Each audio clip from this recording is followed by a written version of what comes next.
Hey everyone, welcome back. My name is dustinkreis, and welcome to take 4 of this video. Between just losing my place, losing my voice, and then the third time the complete video is out of focus. It's just taken me a while to make this video, but I keep persevering because this is a topic that's near and dear to my heart, and something that I'm a little confused by. And that's sort of the modern gaming culture. And I wonder when my hobby got hijacked into this, coming all over the walls, masculinity, craziness. When did it feel like, because I don't play competitive first-person shooters online, that I'm not a real gamer? When did it start feeling like, because I choose to buy a Nintendo system and enjoy Nintendo products, that I'm not a hardcore gamer? And a lot of this has come out recently. I've just been really thinking about this because a very influential YouTuber out there who I used to really revere, and when I was starting off my channel really enjoy, and then over the years I just really fell out of his channel, has recently announced a boycott of Nintendo. For various reasons that are all kind of fake, and then there's the real reason why he's boycotting them. And he posed a lot of discussion points about how Nintendo is a casual company, they're not focusing on the hardcore gamer, and all this stuff. And it really got me thinking, like, what is a hardcore game? When did only competitively playing first-person shooters or playing a game that's filled with blood and violence, when did that just become what a hardcore gamer is? To me, a hardcore gamer is somebody who enjoys the entirety of gaming. I'm primarily an RPG player. A genre that I would argue is one of the more hardcore genres out of there because of the time investment and sort of the having to plan before you go into battle. And of course RPGs have gotten easier over the years, and back in the day on the Super Nintendo, or basically on the Nintendo, playing the Dragon Warrior games, you really had to plan things out before you went into a dungeon or you were dead. Why aren't those games considered hardcore games? Why is it just the ones that you can kind of pick up and mindlessly play?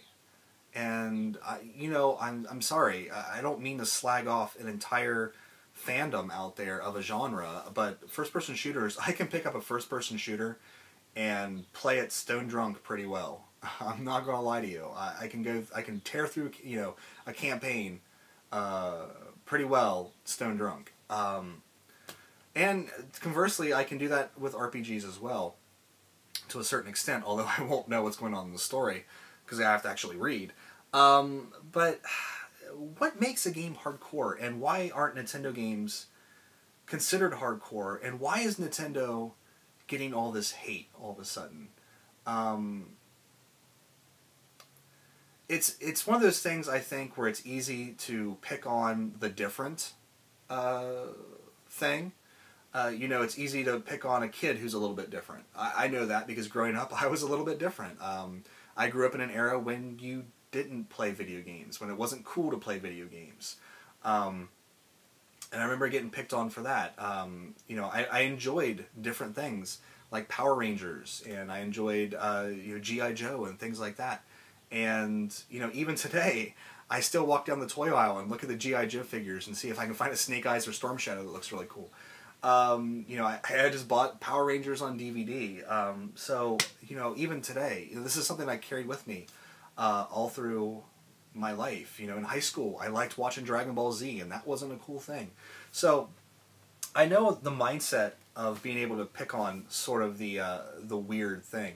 And Nintendo does march to its own drum. And I think that's when it works really well. Nintendo is praised, and we all love Nintendo for it. And then when it kind of doesn't work out as they had planned, everyone starts throwing tomatoes and feces in their general direction, and I don't understand. I mean, I understand it. It's a stupid, petty thing. But why do we want all of our consoles to be the same? We just got out of a generation where two of the big players, the Xbox 360 and the PS3, when you really boil it down, there's no absolute difference between those two consoles. You're missing out on a very slim sliver of exclusives, and of course the exclusives are always the reason why you own a system. Which is kind of crazy why everyone hates Nintendo. But why do we want everything to be so homogenized? Why does Nintendo have to make a console that's exactly like the Xbox or the PlayStation? Why do we need that? Wouldn't that just be, I mean, honestly, like I bought a PS4. I have no interest in buying an Xbox One right now. Why? Because the difference in the libraries of games right now is so marginal. I mean, just so slim. There's really no reason for me to own both systems right now. And until Microsoft gets the exclusives that I would buy the system for, I'm not going to buy the system. Now, you can't say that with the PS4 and the Wii U. Sure, the Wii U is not as powerful as the PS4, but no one buys a Nintendo system to play Call of Duty on it. You buy a Nintendo system because you want to play Mario, you want to play Zelda, you want to play the exclusives that this company puts out. And that's why I don't understand the argument that Gamester makes about how Nintendo really needs third-party support. If Nintendo was interested in competing, in this sort of circle jerk with Microsoft and Sony for the #1, then I'd be like, okay, I get that. But Nintendo really seems kind of content with its own level of success. And, Nintendo is not doing badly. They have enough money that they can run at a loss for 30 years and be okay. No shareholder is going to let them do that, of course, and that's kind of where the real problem exists, is this culture of shareholders and profit, instead of making a quality system that does well over the long term. Everyone wants a get-rich-quick scheme. But yeah, I just don't understand why everyone thinks Nintendo is just, they're down and out. The only way that Nintendo can be saved is they start putting Super Mario World on fucking iOS. Would you really want to play, would you play Mario on your iPhone? I know I wouldn't. I would, me personally as a gamer, I want that Nintendo handheld to play these games on. I've played games on iOS, and except for games like Flappy Bird and Candy Crush, some of the more hardcore games don't really work so well. Dodonpachi works extremely well, like shmups work extremely well on touch controls, but playing like Secret of Mana or any of these more intense games really needs a controller. That's why controllers still exist. So, the argument that Nintendo needs to start putting games on iOS is a complete, fallacy. They could develop a unique game for iOS, but I don't really see people going out and buying an iPad to play Final Fantasy. Square Enix is putting games on the iPads. Different companies have put games on the iPads. I played Lunar on the iPad. But I don't really, it wasn't the same kind of experience for me. And I think a lot of gamers still are that way. The casual market, I will argue, yes, the casual market has moved from the Wii to iPads and iPhones and Android and all that stuff. So there's the argument of recapturing the quote-unquote hardcore gamer. And that's where it really comes into that question. What is a hardcore game? What is a hardcore gamer? There's a certain type of gamer out there that will never touch a Nintendo system. So why should Nintendo waste their time going after that gamer? There's this, you see, I'm going to slag off a lot of people. This is going to be a really offensive video. But you see it all the time when you go in the GameStop, and people who haven't bathed in like a week, and they're looking at whatever the bloodiest, most tit-filled game is on there. Why should Nintendo go after that gamer? That gamer has no interest in Nintendo. They just want those types of games that you can get on the Xbox. So to argue to go after that style of gamer is a moot point, because No one's going to buy a Wii U to play the Call of Duty. They're not. And I'm not saying every Call of Duty player is an unwashed, person, but the ones that you run into at GameStop sometimes are. So when you boil down a system and you start thinking about, you really buy the system for the exclusives, because that's why I'm not buying an Xbox One. The exclusives aren't there. Nintendo has a great lineup of exclusives that are, I would consider, hardcore games. Super Mario World. To 100% this game, you have to have a level of skill and precision that you do not need to have in a Call of Duty. Why is this not a hardcore game? Because it's bright and colorful and fun. I mean, it boils down to what makes a hardcore game is its color palette. It seems like, anyway. And that, to me, is just incredibly insane. The Wonderful 101. You're not going to find a much more hardcore game out there than this. It takes you back to the NES level of difficulty. And, again, it's not considered hardcore because it's bright, colorful, and kind of silly. Monster Hunter 3. Why is this not a hardcore game? In third-party support, Capcom, there you go.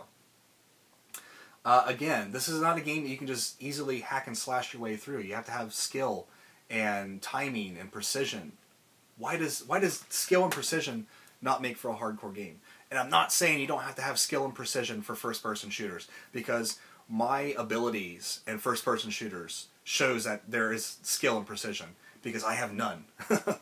I'm just like a button masher in a fighting game when it comes to first-person shooters. Speaking of fighting games and exclusives, Smash Brothers, getting ready to come out on the Wii U. And I really feel like with the Wii U, when Mario Kart and Smash Brothers come out, people are going to start changing their tunes on it, because those are the games people are waiting for. And it's sort of that competitive online thing that I'm talking about again. AGP, we've started doing game nights, and everybody is just like ecstatic to Smash and Mario Kart. And it's going to be so much fun. Fun. Why aren't games like Fire Emblem? I would say this is one of the most hardcore games out there in terms of its level of difficulty, and how you have to strategize and think. Why aren't these considered hardcore? Games that make you actually have to think about how you're progressing through the game. Why is that not hardcore? And the difficulty, this one casualed it up a little bit, making it easier, more accessible for new players. But these old ones, when you play them like, this and the one on the GameCube, they will stomp you. They will stomp you right into the ground. Games like Xenoblade, Skyrim is often considered a hardcore game because you have to spend so much time doing things, there's so much to do. There is so much to do in Xenoblade. And again, when X is released for the Wii U, a lot of people are going to be happy. I'm going to be happy. That's the game I'm most looking forward to. But, you can spend just as much time in this game as in Skyrim. But again, it's got a really gorgeous color palette, and it's on the Wii, so it must be a casual game. No. This is one that a lot of people either don't know about or overlook. But man, it is one of the most hardcore games out there, and that's Sin and Punishment on the Wii. And, it's got motion controls, so it must be a casual game. I'd like to see anybody that says that try to sit down and play this game. You have to take your time and learn the game, and learn how to progress through the levels. Probably, again, way more hardcore than any of these games, like the countless Call of Duties, the countless Assassin's Creeds out there. Sin and Punishment, easily more hardcore than that. For third-party support and a hardcore game, Shin Megami Tensei 4. Don't need to say anything more about it. If you want, you can lower the difficulty, but if you want to be hardcore about it and play it on the hardest difficulty level, guess what? You can. And this game, will stomp you into the ground. But, yeah, there is Nintendo has a varied, they have a varied library to draw from. And yes, sometimes I do criticize Nintendo for leaning too heavily on Mario. Way too many games with Mario in it when they have such a varied library. But, to say that they just sit back on their laurels and just pump out the same games over and over again, When on the 360, I mean, how many fucking Assassin's Creed games were there? How many Call of Duties? You know, it's just, it's insane that you can level these criticisms at one company because you don't particularly agree with their direction, and not, you know, throw it at the other companies. Because literally, you can do that with all these companies. Any criticisms you have in Nintendo applies to the other companies as well. Nintendo online infrastructure. I'm sorry, I guess we all forgot about how PSN was shut down for months due to a hack. As far as I know, Nintendo's network hasn't been hacked. You know, the Wii being just a terrible console. Well, I'm pretty sure that my original Wii is still working, whereas I've gone through count them, 4 360s. And no one wanted to boycott Microsoft over that. No one said, man, you guys are putting out a really crappily built system. We're not going to support you anymore. But if Nintendo releases a quality system and then chooses to support it themselves when all these other third-party companies are saying, nah, we don't want to waste our time with that, that's a reason to boycott that company. I don't know why it's Nintendo's fault that third parties aren't flocking to the Wii U. That seems to be more in line with those companies just choosing not to put games on there. So that's another reason Gamester's arguments just kind of fall apart for his boycott. But yeah, I read his article several times to let it digest, and I watched his videos several times, way more than I should have, because it's literally the same thing. And to boycott a company for the reasons he spent 3 minutes in his video on is a ridiculous, fucking stupid thing. And then out of the 16-minute video, the rest of the video was spent on the real reason, which is because he got a content strike over a Game & Watch. And that really brings up another issue with the gaming culture, especially with us YouTubers out there. We are kind of existing on borrowed time in a way. Because I know I don't show gameplay footage, but there's a lot of YouTubers out there that do. And the reason why IGN and GameSpot and all these other companies, Kotaku, the reason why they can show gameplay footage and things like that is because their legal departments are working with these companies to come to a mutual agreement for the usage of this stuff. There is the fair use policy out there that kind of protects us in a way. But the problem is when you bring money into something. And Gamester keeps saying it's not about the money, it's not about the money. But it is about the money. I'm sorry to say. Because when you monetize your video, you are making money off someone else's copyrighted material. That's just the way it is. And, you know, there's that fair use law, but that fair use law is kind of out of date. And lawyers can finagle anything. And if a company sees somebody making money off their product that they're not getting a cut of, they're going to go after them. I'm sure when IGN does a video on Nintendo, they get something out of it. When they do a video on Square Enix, I'm sure they get something out of it. Nothing's for free in this country. And, you know, the problem is, yep, Gamester made a 3-minute video with a Game & Watch that had Mario on it. Now, we can argue the validity of a Game & Watch in today's culture, but the fact of it is, it has Mario on it. And I think Mario is still very important to Nintendo as a company. So, you know, when a lawyer, and we all know how much everyone loves lawyers, sees a video using Mario and getting money that's not going to Nintendo for that trademark, they start to salivate a little bit. But, you know, the real thing is it even Nintendo's fault? YouTube has put into place this system that automatically scans videos for content abuses. And we all have heard stories about how someone got hit for a piece of music that's playing in the background that's not even the real piece of music. It just sounds like the piece of music. Gamester's anger should really be focused at YouTube. And he says he's not angry at YouTube because they're just covering their ass. Well, so is Nintendo. Nintendo's covering their ass because you're using their IP and making money off of it. Google and YouTube should really be defending us, the content creators, because we're the reason people come to YouTube. We create the content that people watch, and companies and corporations have started to put videos on YouTube as well. So there you can see where the conflict is, because one, guess what? Google is making money, a lot of money, off putting these ads for these companies on our videos. And when you look at let's say Gamester's rights as a YouTuber versus him having, like, we'll say an ad for a Nintendo game on his video, the money that Google's getting for having that ad on there versus the views that he gets is ridiculous. So Google has no interest in defending Gamester81's rights. I know he's a big YouTuber with a big subscriber base, but that does not exclude him from the same thing everybody else is put under.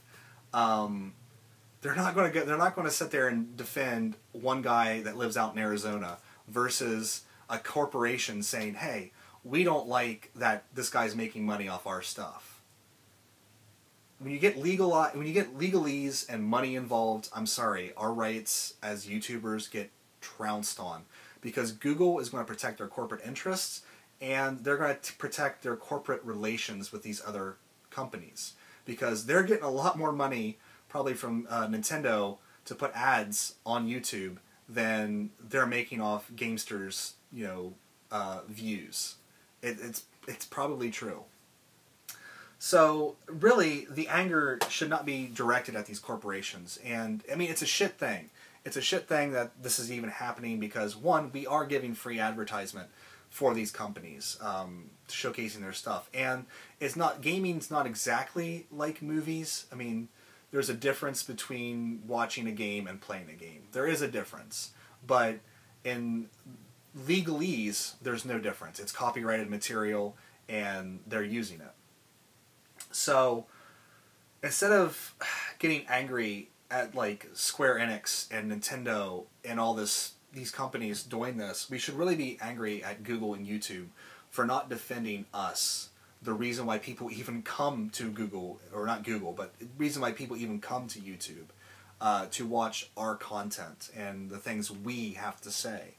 That's where the real boycott should be. And he wants to try to explain off this content strike with all these other reasons why he's boycotting Nintendo. And he's not even boycotting Nintendo. That's the real kicker, is that he's just not buying products new. Well, that's what everyone does anyway.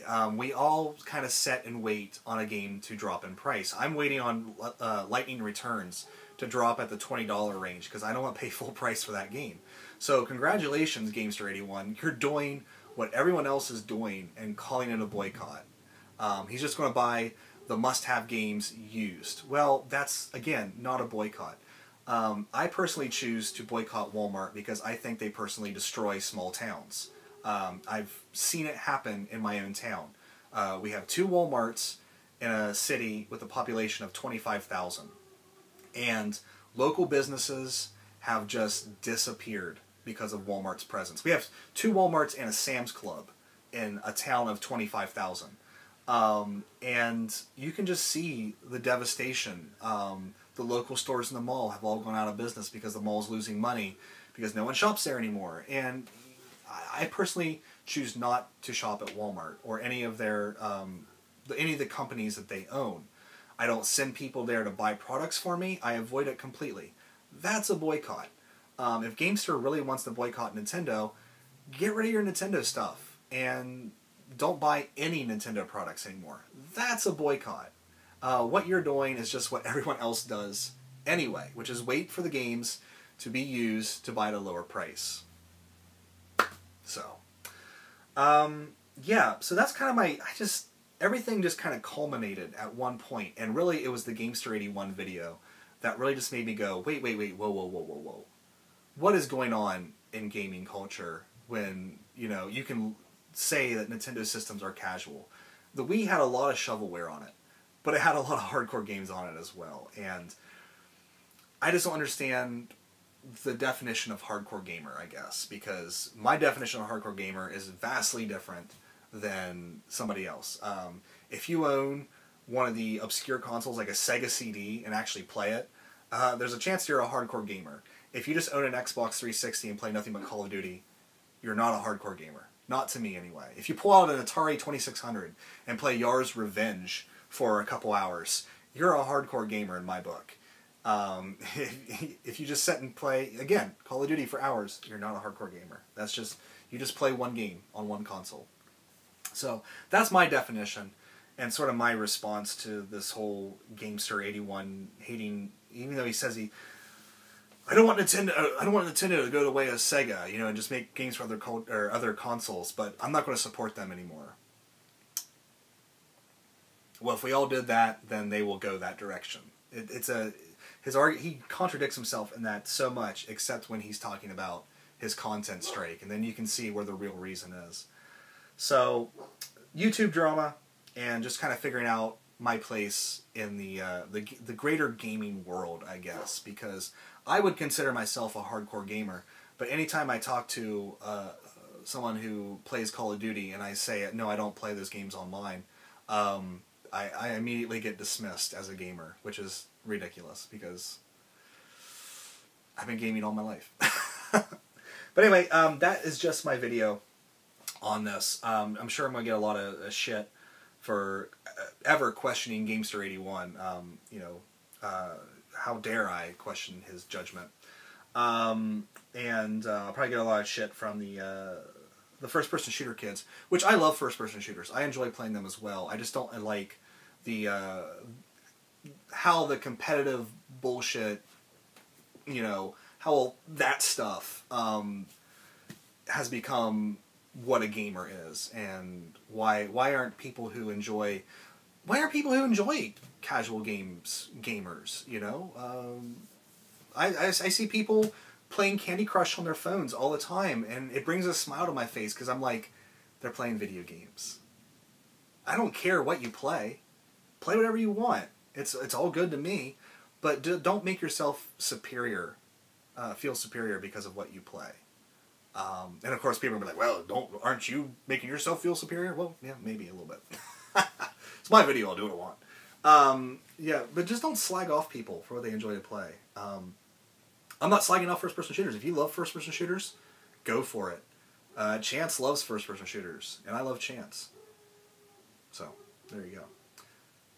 I don't know how to end this. The rant's over, so now I'm winding down. But anyway, that's just kind of my thoughts. I'm sure I'll see what all you guys think when you write comments. But, yeah. If you disagree with me, that's fine. I'm not going to be like Gamester and say, if you disagree with me, you know.